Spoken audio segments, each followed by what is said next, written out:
거거든요. 네. 근데 그게 일제가 했다. 그러면 이거를 이제 두 가지 관점이 있어요. 하나는 우리 근대화하는데 중요한 역할을 했다. 이렇게 볼 수도 있고, 일본이 그걸 놓을 때는 우리를 식민 착취하기 위해서 했다. 전혀 다르죠. 네. 그러나 1900년에 경부선이 놓인 거는 사실이란 말이에요.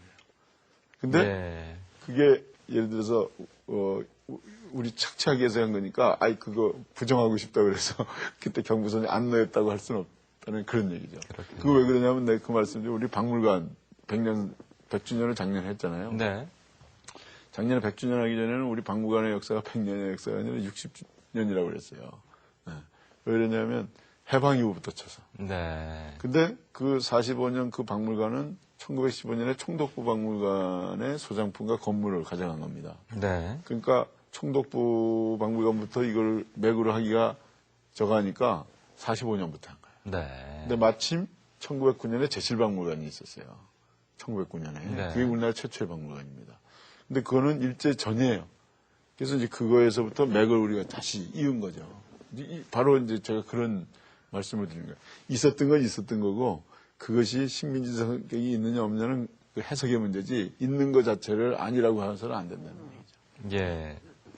사실 특히 어린 학생들의 그 역사 교육과 관련하여서는 좀 전에 역사 교육은 역사 의식을 이제 가르치는 교육이다 이런 말씀하셨는데, 하지만 그와 같은 의식이 채 형성되지 않은 학생들에 대한 교육에 있어서는 사실 어떤 방향이냐가 매우 중요할 것 같은데, 따라서 그와 관련해서는 여러 가지 또 논란이 있지 않겠습니까?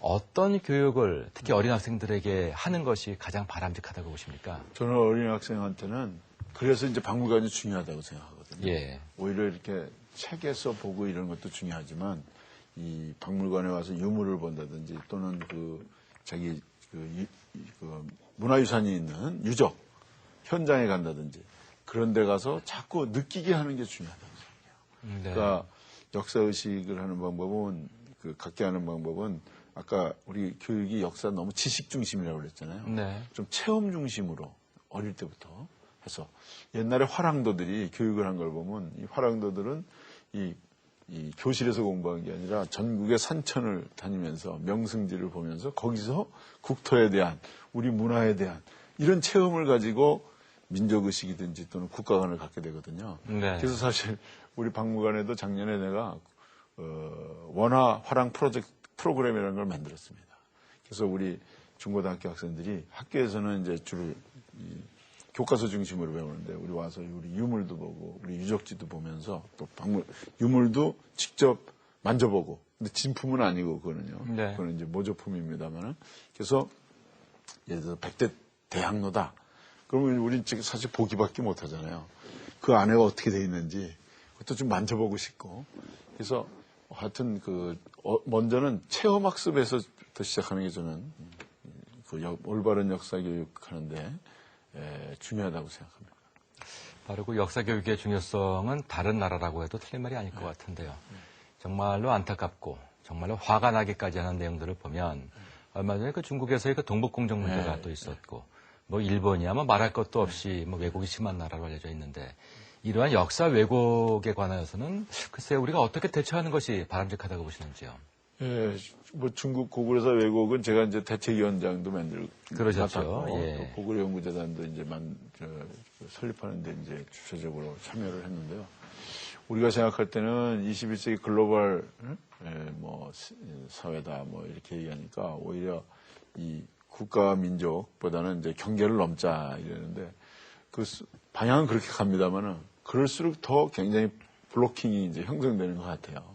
그래서 더 중국이나 일본이나 이런 나라일수록 역사 교육을 강화합니다. 그리고 심지어는 우리가 당연히 우리의 역사라고 생각하던 고구려 역사도 갑자기 자기네 역사라고 이제 하게 되는데 그건 왜 그러냐면 이 글로벌 사회가 되면 될수록 더 자기 정체성을 강화시켜야 될 필요가 있거든요. 네. 그러다 보니까 이제 자기 땅에 있는 모든 역사는 자기 역사다. 이러다 보니까 우리가 이제 이런 역사 왜곡 문제가 나오는데요. 그런 면에서 우리도 마찬가지로 너무 국수적으로 가면 안 되지만 우리도 우리 거를 제대로 알 수 있도록 역사나 문화에 대한 교육이 되고 그리고 그다음에 남의 것도 알고 이렇게 해야지 이제 우리가 예를 들어서 유럽하고 우리는 좀 다릅니다. EU 공동체를 얘기하면서 우리 뭐 동아시아 공동체도 얘기하지만 역사적 배경이 완전히 다르거든요. 네. 그러니까 이러한 역사 왜곡에 그렇다고 또 거기에 대해서 너무 감정적으로 대응을 해도 안 된다고 생각하고요. 우리 걸 제대로 올바르게 알도록 그렇게 이제 학교에서도 노력해야 되고요. 또 이런 매스컴에서도 중요해요. 또 박물관은 박물관대로 이제 우리가 노력을 해야 됩니다. 네. 그래서 우리가 예컨대 작년에 100주년 하면서 여러 가지 이제 사업을 했습니다만 그 중에 저는 역사학자로서 가장 중요하게 했다고 생각하는 게 고조선실을 만들었습니다. 네. 여태까지 국립중앙박물관에 고조선실이 없었고요. 네. 그다음에 부여사만실도 없었고 고려실도 없었고 그래요. 그러니까 교과서에는 우리나라 역사가 고조선부터 시작한다고 그러는데 네. 고조선실이 없었어요. 그러니까 국민들에게 우리의 역사가 여기서부터 시작됐다. 그리고 이제 부여사만은 이렇다. 고려는 이렇다. 조선은 이렇다. 이렇게 이제 보여주려고 통사 시대의 흐름에 따라서 전시를 싹 바꿨습니다. 그러니까 우리 박물관 같으면 그런 노력을 해야 될 것 같고 매스컴은 매스컴대로 또 우리 국민들에게 또는 학생들에게 우리 역사를 더 잘 알 수 있도록. 왜냐하면 요즘 또 새로운 자료들이 많이 나오고요. 네. 해석들도 새로운 해석들이 많이 나옵니다. 그러니까 그런 걸 많이 알려주도록 해야 되고 학교도 아까 말씀드렸는데 역사 교육을 보다 더 강화해야 되고 여러 분야에서 이루어져야 된다고 생각합니다. 네. 조금 작은 질문인지 모르겠습니다만 그 똑같은 역사학자이고 또 역사에 대한 소명이 분명히 있고 그 말씀은 좀 전에 말씀하신 것처럼 적어도 사실관계만큼은 왜곡하지 말아야 된다. 이건 궁금할 것 같은데 그 사실관계마저 왜곡하는 일본의 학자들, 중국의 학자들 왜 그런 걸까요? 이제 그게 이제 중국의 학자들도 뭐 다 그러는 건 아니고요. 물론 아니죠. 일종의 어용학자라고 할 수 있죠. 네. 일본도 그렇고 이런 사람들은 이제 특히 이제 요번에 이제 한일 역사공동위원회에서 큰 성과라고 한다면 임나일본부 이것이 이제 없는 걸로 일본 사람들도 이제 그걸 인정을 했어요. 네. 근데 임나일본부라는 건 뭐냐면은 4세기에서 6세기 사이에 한반도 남쪽에 이 지역이 네. 과거 일본의 그 식민지였고 그 식민 통치 기관이 임나일본부가 있었다 이런 주장이었거든요. 네. 근데 일본의 대부분 학자들은 사실 그가 이제 지금은 이제 폐기된 거예요. 그런데도 교과서에는 자꾸 이제 하고 일부 학자들이 하는데 그 이유는 그거를 남겨놔야 나중에 자기들이 한국에 대해서 뭔가 우리는 침략을 한 게 아니라 진출했다. 네. 이런 명분으로 이제 사용하거든요.